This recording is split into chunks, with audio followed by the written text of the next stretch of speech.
গেলুসাকের চাপের সূত্রভিত্তিক সমস্যা।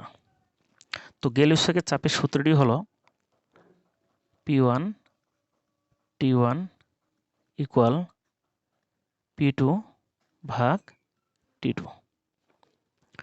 যে অঙ্কটা আছে, একটি নাইট্রোজেনের সিলিন্ডার 300 অ্যাটমসফিয়ার চাপ সহ্য করতে পারে। তো এখানে একটা সিলিন্ডার আছে যেটা 300 অ্যাটমসফিয়ার চাপ সহ্য করতে পারে।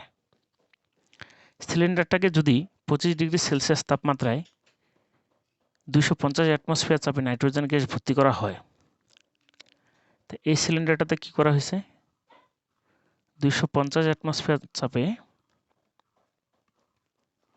কত তাপমাত্রায়, 25 ডিগ্রি সেলসিয়াস তাপমাত্রায়, 25 ডিগ্রি সেলসিয়াস তাপমাত্রায় নাইট্রোজেন গ্যাস ভর্তি করা হয়েছে।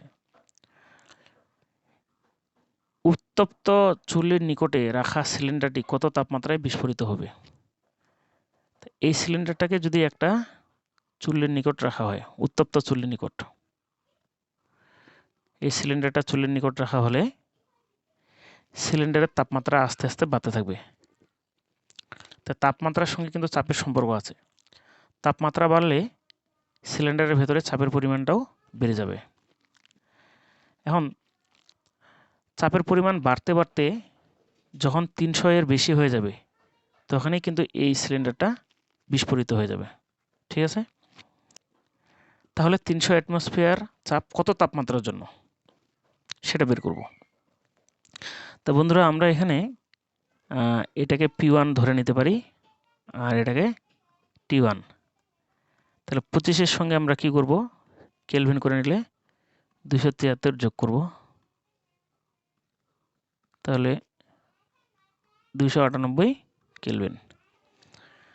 তাহলে এই যে পরের চাপ, মানে যে চাপ সহ্য করতে পারে সেই চাপটাকে ধরে নিলাম P2। তাহলে এই চাপ কত তাপমাত্রার জন্য, আমি সেটা বের করব। T2 equal what? ঠিক আছে?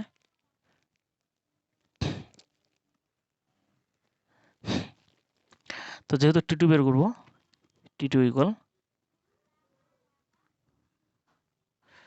নিচে হবে P2 T1 ইন্টু P2। তো আমি যদি মানগুলো বসাই দিই, T1 এর মান হচ্ছে 298 আর P2 এর মান হচ্ছে 300 আর সরি, এটা নিচেটা P1 হবে। P1 এর মানটা হচ্ছে 250 অ্যাটমসফিয়ার, 250 অ্যাটমসফিয়ার। তাহলে T2 এর মান হলো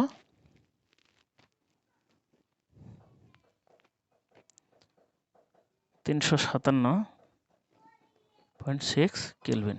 যেহেতু কেলভিন এককে রাখছে, এই জন্য অ্যান্সারটাও কেলভিনে আসবে। আমি যদি এটাকে সেলসিয়াসে প্রকাশ করি, তাহলে 273 বিয়োগ করব, 357.6 বিয়োগ 273, তাহলে ফলাফল কত আসলো, 64.6 ডিগ্রি সেলসিয়াস। তা বন্ধুরা দেখো, এই যে 300 অ্যাটমসফিয়ার চাপ সিলিন্ডারটা সহ্য করতে পারে এবং ওই চাপের জন্য তাপমাত্রা হচ্ছে 84.6 ডিগ্রি সেলসিয়াস। দেখো, তাহলে এই 84.6 ডিগ্রি সেলসিয়াসের পরে তাপমাত্রা যদি আরেকটু বেড়ে যায়, চাপটা সহ্য সীমার বাইরে চলে যাবে, যার কারণে সিলিন্ডারটা এই তাপমাত্রা থেকে আরেকটু বেশি হলে বিস্ফোরিত হবে।